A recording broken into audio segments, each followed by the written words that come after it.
다 이루었다는 의미, 너만 행복하면 아빠는 괜찮다라는 제목 가지고 우리 함께 은혜 나누겠습니다. 우리 교회 이름은 주의 뜻 성암교회입니다.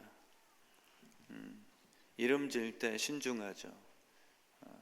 그리고 기도하고 하나님이 음성 주실 때 그것을 택합니다.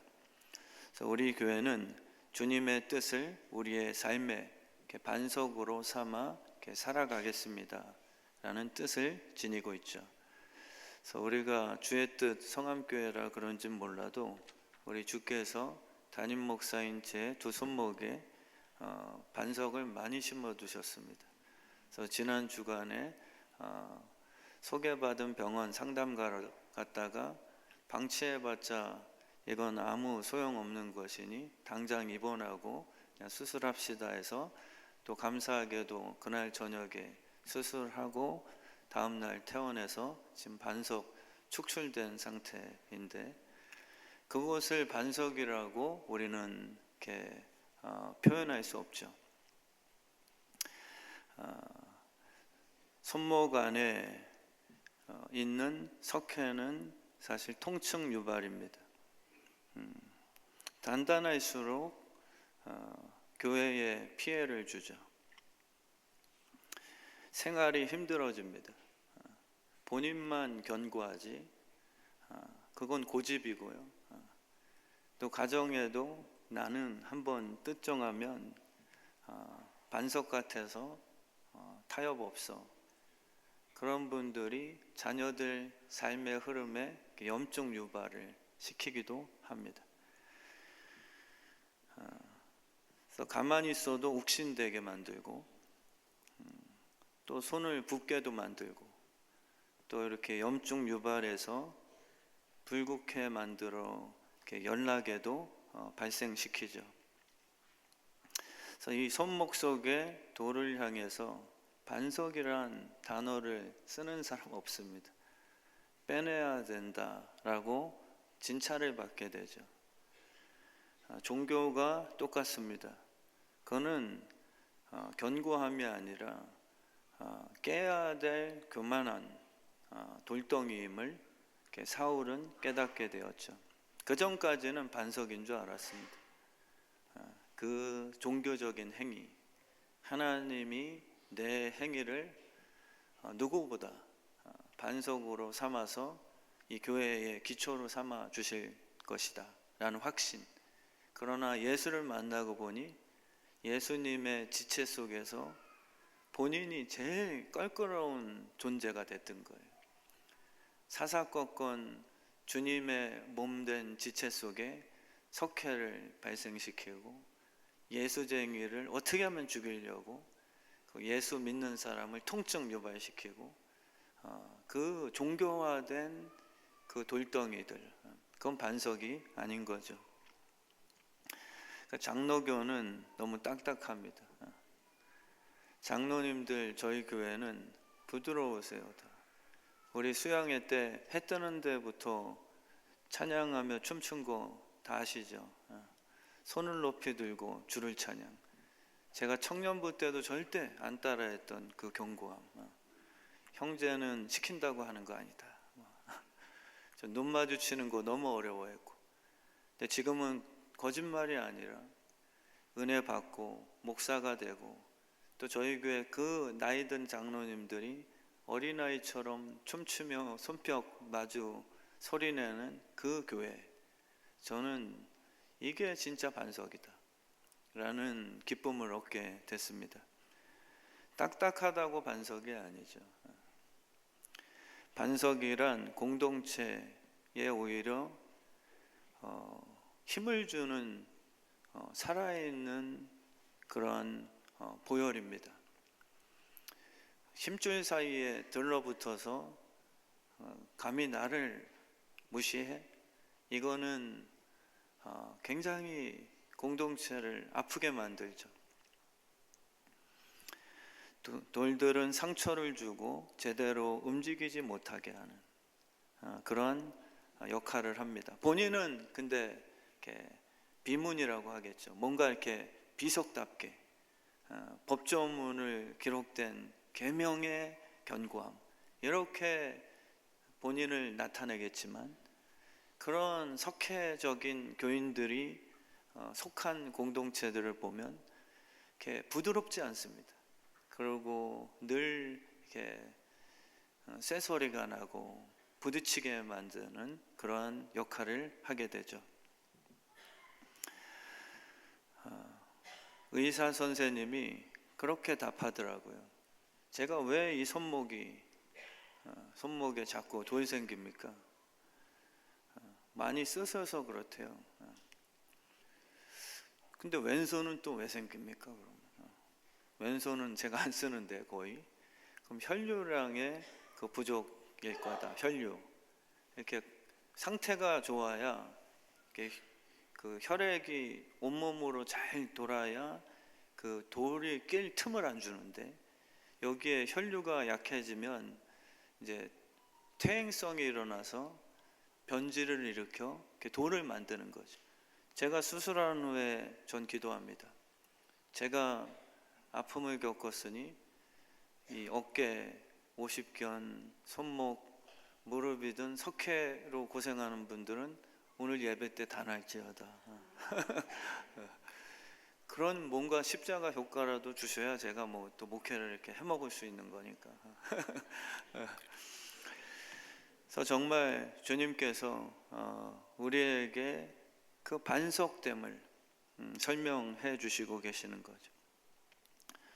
그러니까 성경이 말하는 반석이라는 것은 예수의 보혈입니다.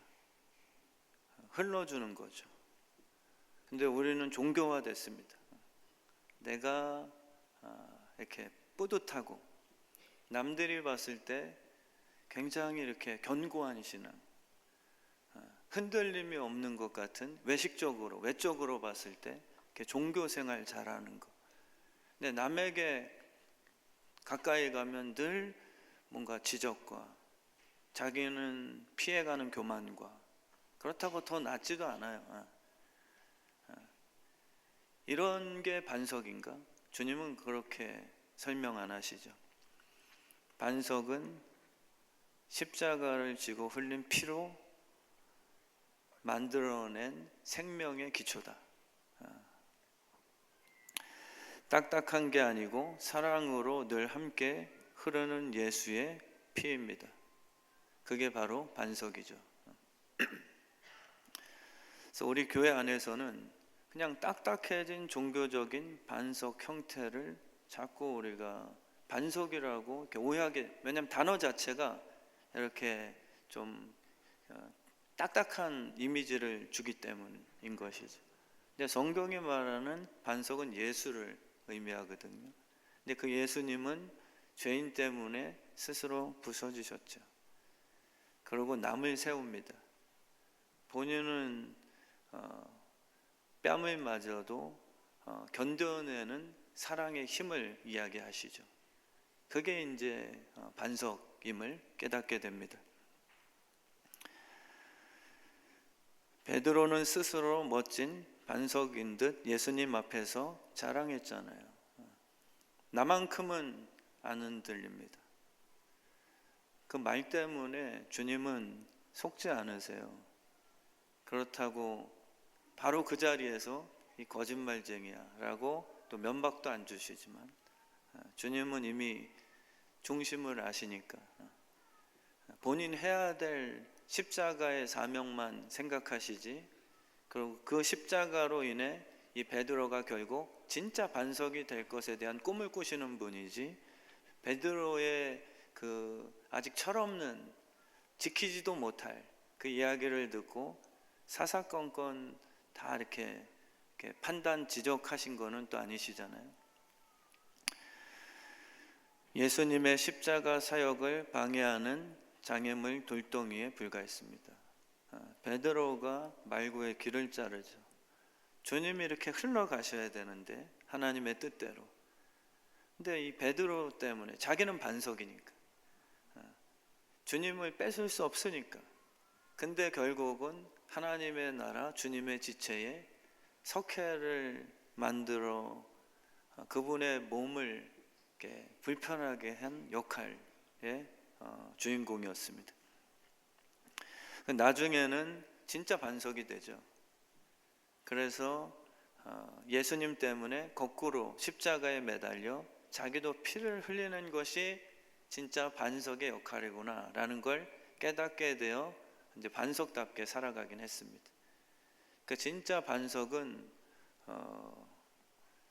사랑 때문에 흘리는 피예요. 교회가 든든해지고 견고해지려면 나 개인이 남보다 더 탁월하다는 경쟁력이 아닙니다. 저희 교회가 정말 주님이 살아계신 기초, 복 주시는 생명 공동체 되기 위해서는 정말 한 분 한 분이 진짜 반석이 되셔야죠. 그 반석은 내가 깨지는 겁니다. 그 남 위에 사랑하는 것, 그게 또 피를 공급해 주는 헌혈을, 그거를 반석의 역할이다 라고 말씀해 주시죠. 예수님은 스스로 죽음을 택하셨잖아요. 그 죽음을 택하시면서 변명과 자기 교리, 그것을 내비치신 게 아니라 바로 죄인들을 살리기 위한 죽음임을 우리들에게 설명해 주시죠. 불쌍했던 거죠. 뿌리에서 떠난 가지들 보니까 열매가 없어요. 그리고 너무 애쓰며 사는데 결론이 허무합니다. 그리고 너무 서로 찌르고요. 행복을 못 주고요. 뿌리에서 떠난 가지들 인생을 보니까 너무 아파하고, 그리고 앙상해졌고, 염려 근심이 너무 많고, 이 뿌리에서 공급되는 예수의 사랑과 성령의 이 샬롬 평안이 계속 공급돼야 우리의 삶의 이유와 목적이 계속 유지가 되거든요. 근데 그걸 자꾸 이렇게 망각하게 되는 거죠. 왜 살지? 늙었네? 우울하다. 이제는 꿈이 뭐지? 왜 태어났는가? 뭐 이런 거를 자꾸 질문할수록 더 미궁에 빠지죠. 그러니까 주님은 죽음을 선택하신 게 죽음 때문에 너무 괴로워하는 자녀들을 다시 뿌리에 붙이시기 위한 그 목적 외에 없는 거죠. 그래야 풍성한 열매 맺을 수 있으니까. 주님의 유일한 꿈은 여러분의 삶에 아버지가 주고 싶어 하시는 행복한 열매밖에 없습니다. 평강을 주시기 위한 거예요. 예수 믿는 자녀의 결론은 바로 열매 증인의 삶입니다. 뿌리 없이 내 영광만 추구하는 목사, 사꾼이죠. 뿌리의 기쁨이 아니라 잠깐 이용해 먹는. 예수님, 내 원하는 것 들어주세요. 이것과 주님, 주께서 원하시는 걸 내 가지를 통해 맺게 하소서. 이건 너무 큰 차이죠. 근데 우리는 대개 뿌리의 꿈을 공유하기보다 붙어 있길 원하나, 그거는 하나의 타협과 사업적인 그러한 잠시 이용해 먹을 뿐, 결국 내 정욕이 원하는 것에 대한 그 욕심을 부리죠. 그러니까 주님께서는 우리 삶 가운데 진짜 원하시는 열매를 맺게 하신 거죠. 근데 반면에 뿌리와 연합된 후에도 스스로 겸손한 척하며 열매 없는 그 인생, 그거를 또 회칠합니다. 뿌리가 열매를 주셨는데 그걸 내 것이라고 소유권을 주장하는 것도 사건이지만, 뿌리가 주고 싶은데 무슨 문제에 서인지는 몰라도 목회든 집안이 가정이든 내 개인이든 열매가 안 맺히는 뭔가 항상 앙상한 피폐된 상태를 검소라 치장하고 의로움이라고 뭔가 바꿔치기 하는, 그거를 통해서 교인들에게 어찌됐건 또 인기를 끌어보려고 하는, 그것도 역으로 아주 심각한 사건임을 우리가 깨닫게 되죠. 뿌리의 꿈은 열매입니다.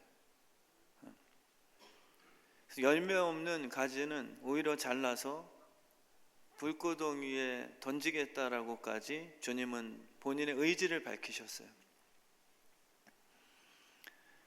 그래서 주님께서 30절 말씀에 다 이루었다라고 고백하시죠.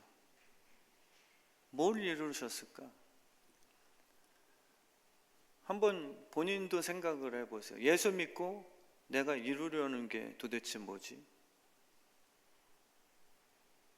내 삶의 최종 이루어야 될 비전은 뭔가? 뭘 이뤘다는 말씀이실까?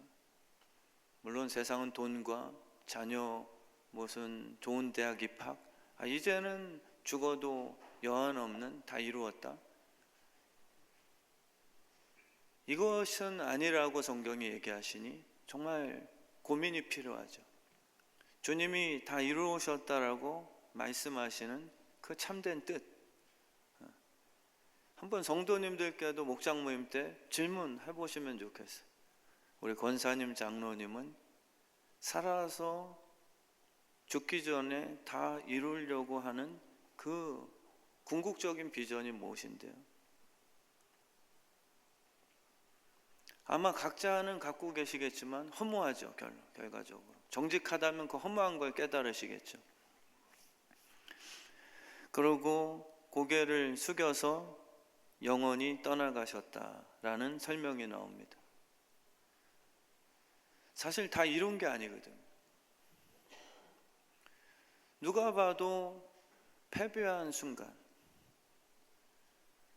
주님이 십자가 지시고 이거는 잡혀서 죽는 실패의 순간이지, 주님이 정말 뭘 다 이루신 걸까?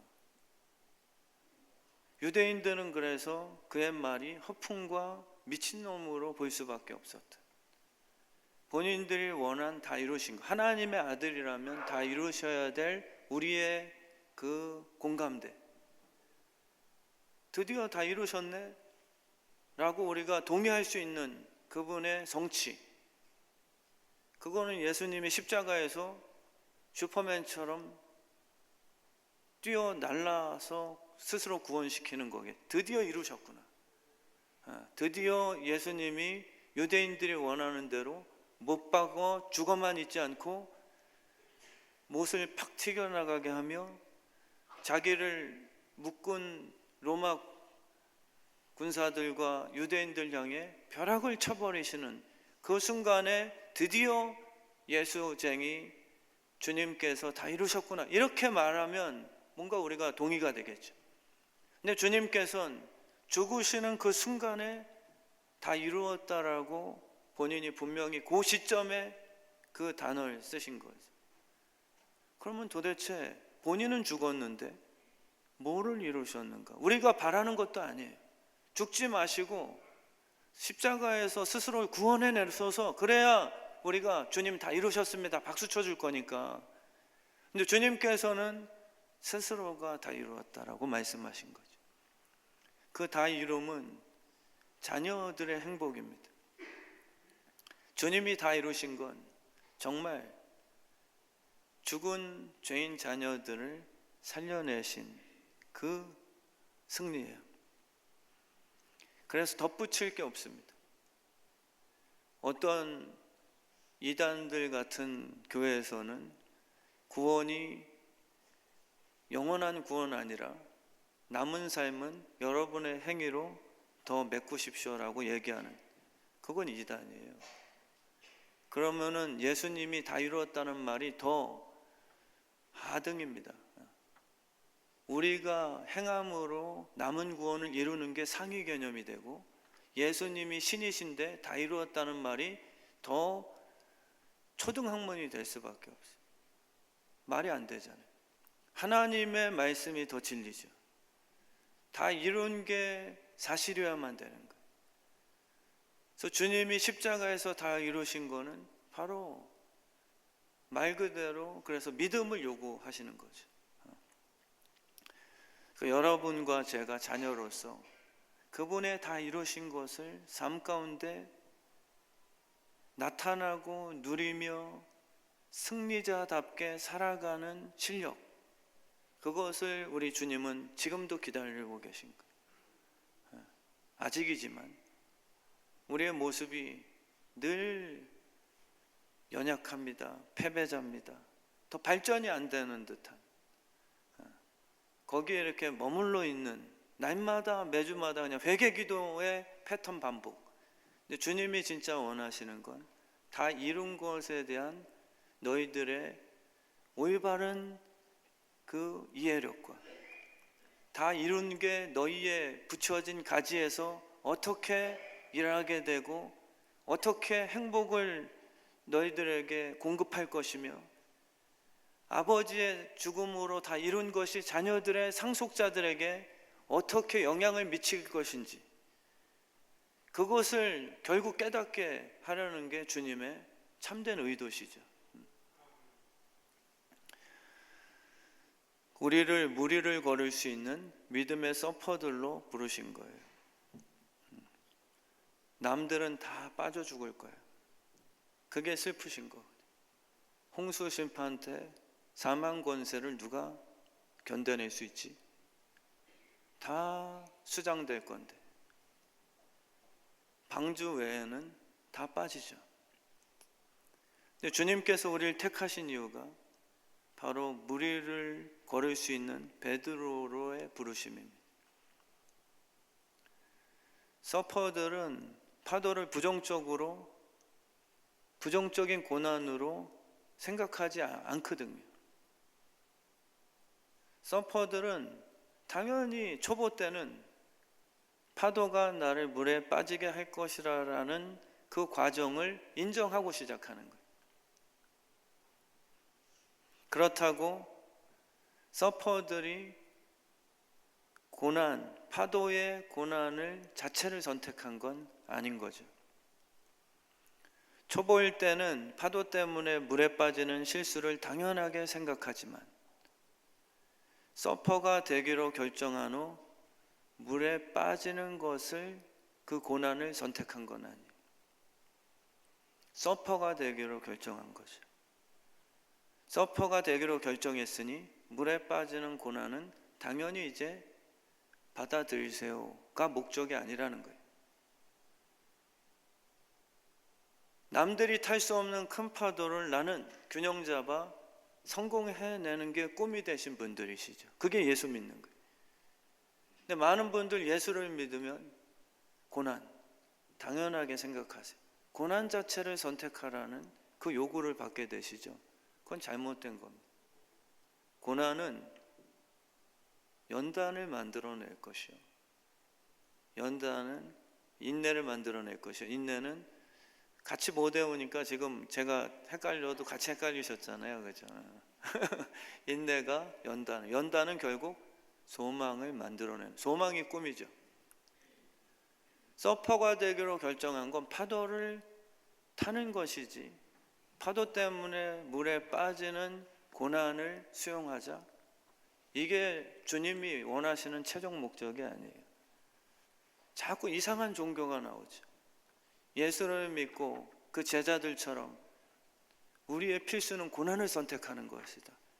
고난은 우리가 선택한 것이 아니라 우리의 선택은 이제는 세상이 할 수 없는 우리 말씀대로 살아가는, 결국은 원수 앞에서도 축복을 해낼 수 있는, 오른밤을 맞으면 빠지지 말고 왼밤까지 돌려대는 서퍼의 실력, 예수를 믿기로 결정된 건 그냥 고난의 선택이 아니라 고난을 통과하여 하나님이 꿈꾸시는 그러한 가치 있는 유일한 존귀한 하나님의 자녀가 되기로 결정한 것.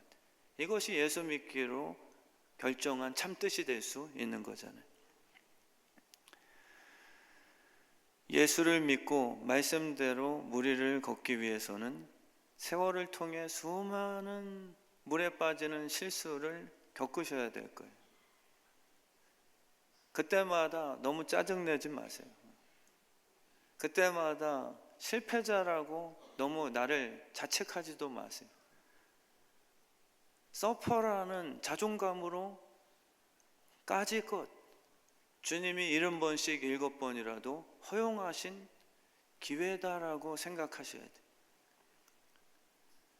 우리에게 그냥 무리를 걷게 하실 수 있는 기적의 하나님이시죠. 근데 주님은 동행을 택하셨고요. 우리의 수많은 실수를 그분이 허용하셔서 결국은 더 성장시키는 그분의 훈련 시스템을 우리에게 허락하신 거죠. 그래서 우리가 물에 빠질 때마다 못 해먹겠다라고 안 피하면 좋겠습니다. 그리고 뭔가 실패할 때마다 하나님은 날 떠나셨는가라고 의심하고 불평을 이제 다 깨버리시면 좋겠어요. 또 빠졌을 때 또 용기를 내서 반드시 협력해서 선이 될 거라는 확신 속에 또 시도를 해보는 70번씩 7번이라도 용서해 주신다는 것은 실력의 성장 없이 70번씩 7번 계속 죄를 지어도 천국 간다라는 구원파가 아닙니다. 70번씩 7번을 거치게 되면 반드시 그 실수를 통해 한 단계씩 주님께서 나를 성장시켜 주신다는 승리의 약속까지 포함시키셔야죠. 그러니까 우리는 70번씩 7번 용서해 주신다는 그 뜻을 죄 자유이용권 정도로 생각해 버린다. 그리고 기복주의, 좀 신비주의자들은 능력이 있으시니 70번씩 7번 기회 말고 단 한 번에 그냥 무리를 서핑할 수 있는 기적으로 보이소서. 근데 그게 아닌 거죠. 우리 주의 뜻 성암교회가 물에 빠지는 나의 모습을 너무 크게 확대하지 않았으면 좋겠습니다. 그때마다 배우면 되는 거거든요. 그때마다 주님이 손을 내밀어 주세요. 믿음이 없는 자요. 근데 죽이지를 않습니다. 믿음이 없어서 그런 거다라고 깨닫게 해주시고 또 꺼내주신 후에 주님을 믿을 수 있는 또 실력으로 또 이렇게 이끌어 주시는 거죠. 나는 예수 믿고 이런 고난을 당합니다라고 자기 의를 너무 강조해서도 안 돼요. 어떤 분들은 그걸 즐기는 것 같아요. 내가 예수 믿고 이런 고난, 너무 이렇게 카타르시스처럼 주님의 복음 때문에 겪는 이 고난, 막 뭐 그냥 그 감정 호소, 물에 빠지는 시간은 나 예수님 바라보다 이런 고난 겪는 내 모습을 박수 쳐주세요 라는 기회가 아니에요. 주님 바라보다 물에 빠지는 순간은 내 힘으로는 진짜 안 되는구나. 오히려 자기 의의를 나타내는 고난의 의의가 아니라 여전히 연약한 나를 인정하고 주님을 더 의지하게 되는 기회로 삼는 것이 이 고난의 참 하나님이 주시는 참 목적이거든.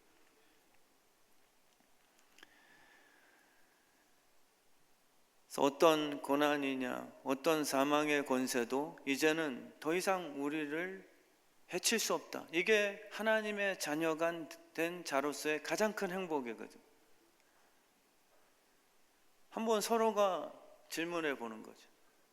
집사님은, 성도님은 하나님의 자녀가 됐다고 하는데, 하나님의 자녀가 되고 어떤 면이 제일 행복하세요?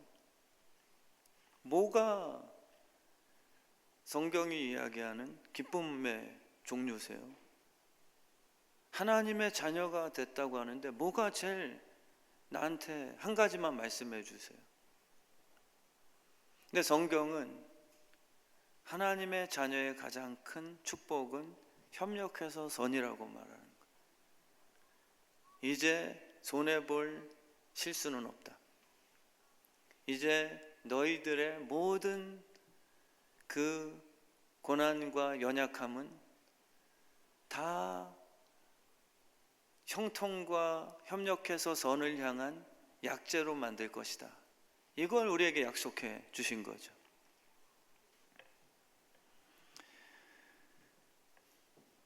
그래서 우리가 충격파 치료를 할 때 내 인생을 부숴버리는 것이 아님을 우린 깨닫게 되잖아요. 오라 나는 공고한 사람이다. 제 안에 여전히 반석 같은 성품이 아니라 돌처럼 강한 육신이 있음을 저도 발견하거든요. 그 주님께서 충격파로 깨시는 거예요. 우리는 그게 못마땅할 때 있죠. 불편하기도 하고요. 근데 내 몸을 부수는 게 아니라 내 몸 속에 있는 제거해야 될 육신의 석회들을 지금 깨주시고 계심을 결국 깨닫게 되게 되는 것이잖아요.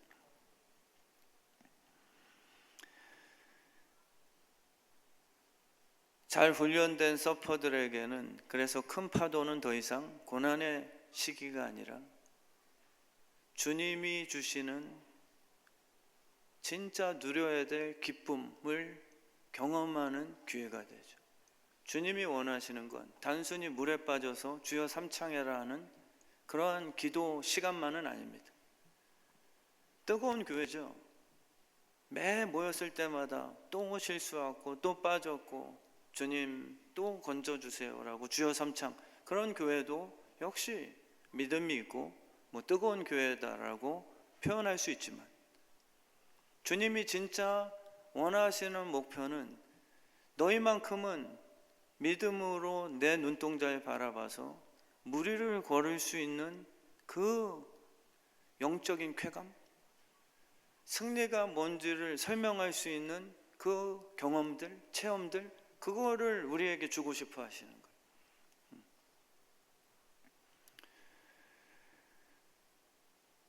그래서 잘 훈련시켜 주셔서 주님은 우리를 이 인생의 파도에서 믿음으로 승리를 누릴 수 있도록 우리를 이렇게 이끌어 주시는 거죠. 내게 능력 주시는 자 안에서, 그래서 살아가는 그 바울 사도의 고백처럼 내게 능력 주시는 자 안에서 승리하는 것, 교만한 말 같잖아요. 그러니까 주님이 바울에게 진짜 원하시는 고백이었어요. 사울이었을 때는 자기의 행위 의를 자랑하고 싶었지만 이제 바울이 된 다음에는 정말 주께서 무리를 걷게 하시고 생명의 능력을 주시는 이 기쁨을 이제 바울은 누리기 시작한 것이죠. 우리는 구원을 받았어도 여전히 내 힘으로 살려고 바둥거립니다. 그래서 이렇게 우리는 물에 빠진 그런 목사님들이 주여 삼창하고 기도하는 모습 보면 더 겸손하게 생각들어요. 아, 저분은 참 어려운데도 저렇게 기도하시는구나. 저도 개척을 했을 때 뭐 실력이 없는 젊은 목사니까 얼마나 많이 빠지는 경험들, 내가 해보려고 하는, 주님 보는 것보다 파도와 싸워보려고 하는, 내가 교회를 좀 잠잠케 해보려고, 어떻게든 좀 교회를 성장시켜 보려는, 그때마다 오히려 빠지는 경험들이요. 근데 그런 모습이 더 세상은 도와주고 싶고 불쌍하게 생각들고, 물에 빠진 베드로를 볼 때는 야, 주님을 되게 의지한다, 의지하는 모습 같잖아요. 근데 주님이 원하시는 건 오히려 그때는 꾸중이에요. 믿음이 없어서 빠졌잖아. 네가 나에게 기도하고 있지만, 그리고 내가 꺼내줄 거지만, 내가 원하는 진짜 축복의 목표는 물 위를 걸으며 교만치 않고 파도로부터의 두려움을 이겨내고, 오히려 물 위를 걸으며 긴장하고 금식하며. 우리는 대형교회 유기성 목사님이나 이규현 목사님 이런 분들의 겉모습 보면 대형교회 목사님이니까 성공한 목사님들 물에 빠질까 또 변질되지 않도록 조심하세요, 이렇게 얘기하고들 싶어 하는데, 저는 거꾸로인 것 같아요. 오히려 자꾸 빠지는 목사님들이 불쌍하고 더 검소하게 애를 쓰면서 목회하는 것 같지만, 이거는 오해하지 마세요. 작은 교회를 폄하가 아니라 오히려 큰 파도가 올 때마다 주님을 바라보지 못하고 내 의지로 이겨보려고 했던 자기 교만의 결과일 수도 있거든요. 그리고 다 그렇진 않지만 정말 좋은 목사님들, 그분들은 물 위를 걷는 거죠. 성공한 목회 같지만. 근데 교만이 아니라 오히려 내가 다른데 한눈 파는 순간 이 3, 4만 명 되는 교회에 다님으로써 어느 순간이더라도 나는 물에 침몰될 수 있다는 걸 겸손히 인정하고, 오히려 물 위를 걷는 게 교만하고 대형교회 목사로서의 야 좋겠다가 아니라, 그분들이 더 마음 깨워서 순간이라도 교만하지 않도록 늘 주님 바라보는 진짜 목사일 수도 있는 거거든요. 주님이 원하시는 건 그거예요. 물 위를 걷는 존재가 되라. 내가 다 이룬 것은 바로 그걸 위해서다. 그래서 오히려 더 좌우로나 치우치지 않는 거죠. 남들 볼 땐 성공처럼 보이지만 본인은 더 겸손하게 물에 빠지지 않도록 더 주님께 집중하는 그러한 목사님일 수도 있다는 것이죠. 우리 주의 뜻 성암교회도요, 매 주일날 회개 기도만 반복되는 패턴에서 좀 벗어나는, 그게 되게 멋져 보이긴 하죠. 그것도 나쁜 기도는 아닙니다. 근데 매 주일마다 지난 한 주간 동안 또 똑같이 물에 빠졌어요. 주님 은혜로우시니 나 좀 건져주셔서. 근데 이제는 주님의 다 이루심 그 고백대로 한 주간 주님 바라보고 주 뜻대로 사업하고 10의 1을 주의 은혜로 믿음으로 잘 순종했더니 10의 9가 늘었어요. 주님 원수를 사랑했더니 날 미워하던 에서 형이 갑자기 전화해서 밥 먹자고 하던데요. 이러한 말씀에 대한 승리를 깃발을 들고 매 주일마다 와서 금메달 딴 선수들이 지치지 않고 나라의 국위선양을 하는 그 모습처럼, 우리를 진짜 부르신 이유는 자꾸 물 빠지고 매주마다 또 회개하며 손 들고 갈 곳 없으니 구출해 주십시오. 물론 그 기도가 나쁘다는 것은 아니지만 진짜 하나님이 원하시는 건 승리입니다. 그 힘을 주셨고요. 그래서 회개란 거는 그냥 또 한 번의 기록, 레코드 지워주는 그 행정 처리가 아니거든요. 그리고 이 주간엔 조금 더 마음 편하게 빨간 줄 또 벌금 내고 지어줬으니 초범되자, 이게 구원파거든요. 주님이 원하시는 건 그게 아니죠. 주님이 진짜 원하시는 건 정말 한 주간 동안 웃음이 많아졌습니다. 진짜 능력이 임하던데요. 주님 말씀대로 사니까 무리를 걸을 수 있던데요. 그때 화나는 게 아니라 왼밤 돌려댈 수 있는 성령의 힘이 생기던데요. 이 승리를 가지고 주일마다 오셔야 우리 교회가 축제가 일어나는 거죠. 주님은 그걸 도우시겠다라고 약속하신 거고요. 그래서 우리 교회가 정말 주님께서 십자가에서 죽으신 이유가 너만 행복하면 된다라는 다 이루신 그 참뜻이요. 그것을 오늘 우리가 다 마음속에 뜨겁게 우리 이렇게 와 닿으면 좋겠습니다.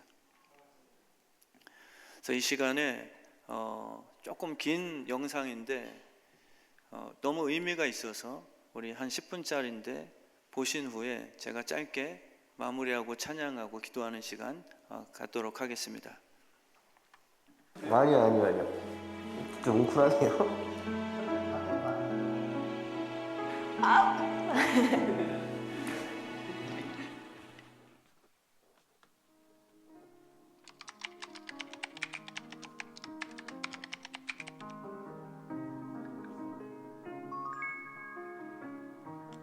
제 첫 직장이라서 그런지 제가 사회생활에 조금 미숙한 게 있는 것 같습니다. 출퇴근이 너무 힘들었어요. 그때는 서울 살 때인데 차 막히면 뭐 가끔 4시간도 걸리고 하는데 이러다 보니까 현타가 오고 생각이 많아지고 일한 만큼 이렇게 성과가 안 나왔을 때 그럴 때가 제일 힘들었던 것 같아요. 고객분들의 폭언이라든지 상급자로 넘어가도 케어가 힘들 정도의 일들은 그냥 마주보고 바로 고개 숙이고 무릎 꿇고 하는 일도 덜어 있긴 했죠. 집에서 좀 쉬는 거를 답답해하는 게 좀 많이 있어요. 그래서 좀 나가는 것 같아요. 집에 있으면 답답해서 하루 이틀은 좋은데 제가 실업급여 받을 때도 보니까 막 힘들더라고요. 더 집에 있으니까. 아무래도 이제 경제적인 이유가 크죠. 지금 당장 나가서 이직을 한다고 했을 때 어디 갈 곳이 있다 하면 이제 옮겨놓고 가면 되는데 그게 아니다 보니까 불확실성 때문에 그런 것 때문에 좀 망설이게 되는 게 있죠. 항상 꿈이 있게 살아왔었는데 요즘은 꿈이 좀 없어지지 않았나. 막 뭐가 되고 싶다 이런 것보다는요. 나이가 좀 들고 하니까 안정적인 직장 구해서 그냥 정년퇴직까지 쭉 가는 게 이제 꿈입니다. 저랑 일하는 분들을 제가 생각한 직업이다 보니까 제 개인적인 방법 때문에 하는 사람이라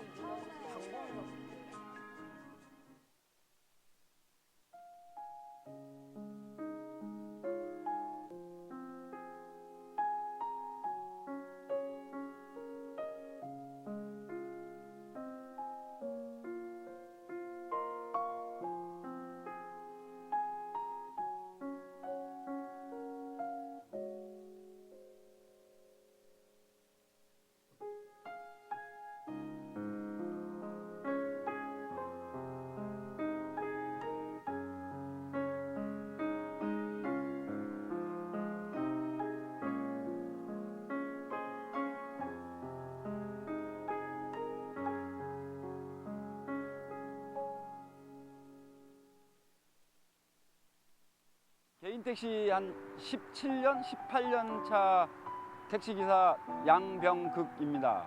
이쁜 작은 딸 양윤아의 아빠이기도 합니다. 네, 안녕하세요. 저는 카카오 블랙 택시 9년차 기사 강태석입니다. 그리고 강연재 아빠이기도 하고요. 개인 택시 한 지가 10년 됐고요. 석경복 아빠 서장수입니다. 택시 운전을 한 40년 했어요. 박상욱이 아빠 박수일입니다. 택시 시작한 지 8년 차이고 지금 심지민과 심현우라는 아들과 딸을 둔 아빠입니다. 그때는 뭐 14시간, 15시간 했었어요. 새벽에 한 2, 3시까지 막 일을 하고 그랬으니까. 그래서 거기서 무리가 갔던 것 같아요. 제가 이제 갑자기 이제 어지럽고 해가지고 이제 병원은 응급실을 실려갔어요. 그런데 보니까 혈액암으로 판명이 났어요. 수술을 하고 한 달 동안을 입원했다가 이제 퇴원을 했습니다. 남보다 우월하게는 못할지라도 내 가족을 태운다는 마음으로 항상 그런 마음으로 하기 때문에 최선을 다했던 것 같아요. 저 이제 메인을 거의 밤에 저녁 때부터 새벽까지 일하기 때문에 대부분의 손님들이 이제 약주를 하시고 그렇게 타시는 분들이 많기 때문에 술을 좀 과하게 드셔가지고 그럼 아들 딸 정도 되는 뭐 손님들인데 그래서 뒤에서 막 욕을 한다든가 하는 경우도 간혹 있습니다. 앞좌석에 탄 승객이 다리를 얹히길래 손님 이렇게 앉으시려면 뒷자리 타는 게 어떨까요? 그랬더니 다짜고짜 이제 저 앞면을 때려가지고 그때 충격으로 한 오랫동안 택시업을 잠깐 떠난 적이 있었습니다. 제가 지금 말씀드리는 이런 기억도 몇 번 없으니까 기억할 뿐이지 택시 아마 처음 하신 분들은 승객분들한테 많은 이렇게 용기나 막 그런 거를 많이 받는 분들이 또 많을 거예요. 왜냐하면 거의 99.9%는 승객분들이 다 좋습니다. 또 제가 이제 애들을 키우면서 물론 이제 제가 이제 직업상 집에 이제 좀 가끔 못 들어오는 경우도 있었어요. 그렇게 하다 보니까 궁극적으로는 뭐 삶의 뭐 지향점이라든가 그 목표가 결국은 애들한테 다 가는 거죠. 애틋한 거죠. 다 똑같겠지만은 뭐 가장으로서 가정을 이끌려고 했고 애들 고등학교, 대학교 때는 들어갈 돈이 많잖아요. 진짜 솔직히 말하면 해외라는 걸 못 가봤어요. 뭐 가봐야 제주도 한번 가보고 그래서 뭐 힘들어도 일을 했고요. 사실 그만두고 싶은 생각도 있긴 했지만 주변에 또 가족들도 있으니까 생계를 해야 되는 부분도 있으니까 그런 부분을 뭐 영위하려면 어차피 제가 가장이기 때문에 일을 해야 된다. 그게 뭐 어떤 명제 아니겠습니까? 나는 뭐 계속 도와주고 싶어요.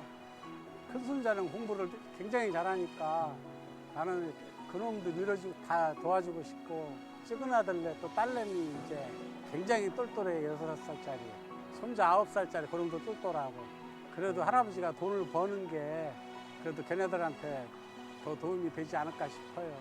큰애가 지금 8살이고 작은 애도 6살이고 적금은 이제 주택보험은 이제 그때 태어날 때부터 이제 큰애부터 들었어요. 그러니까 6년 동안 들었죠. 그리고 이제 아들한테 이제 제대로 못 해줬기 때문에 손주한테 좀 최대한 이제 교육 좀 잘 시켜가지고 좀 제일 밑바닥에서는 놀지 말게 좀 할 수 있게끔 하려고 좀 열심히 노력을 하고 있습니다. 그래 상철아 상우가 아버지가 젊었을 때는 몰랐었지. 아버지도 나이가 젊고 그럴 때는 사람 좋아하고 술 좋아하고 그런데 지금에 와서 생각하니까 니네들을 아버지가 더 잘 챙겨주고 공부를 더 가르쳤으면 니들이 더 편하게 살 텐데 아버지가 니들 더 잘 키워주지 못해서 미안하다.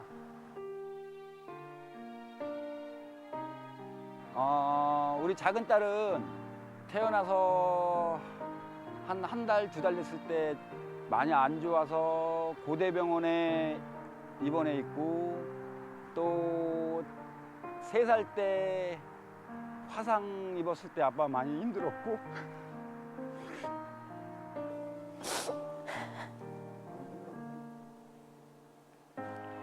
왜 안 하면 안 돼?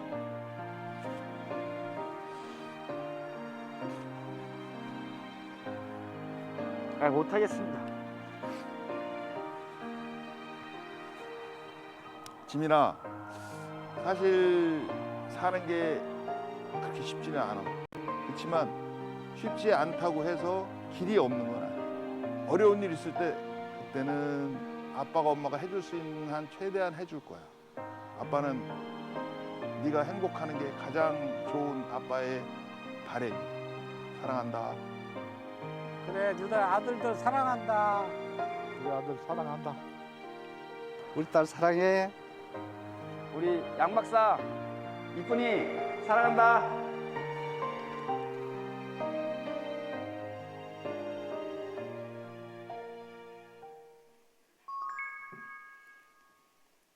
미안했어.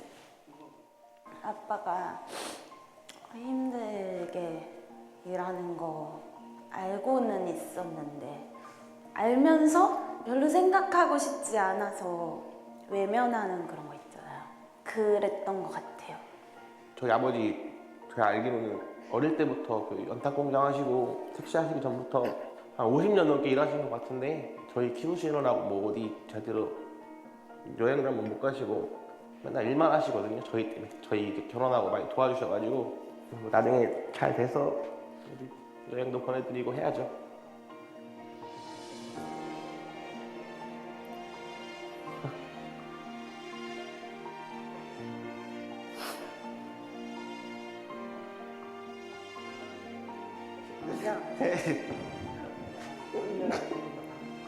아 뭐야?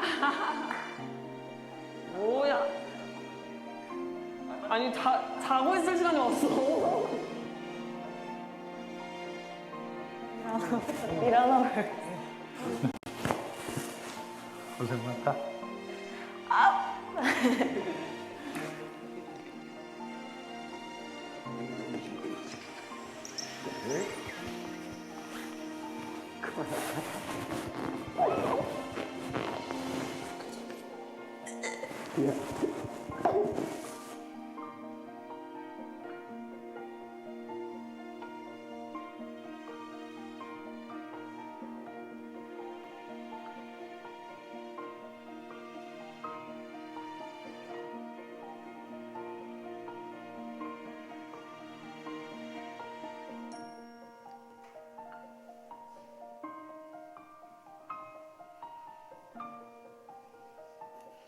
조금 긴 영상이었지만 오늘 말씀에 좋은 또 도움 될까 해서 함께 나눴습니다.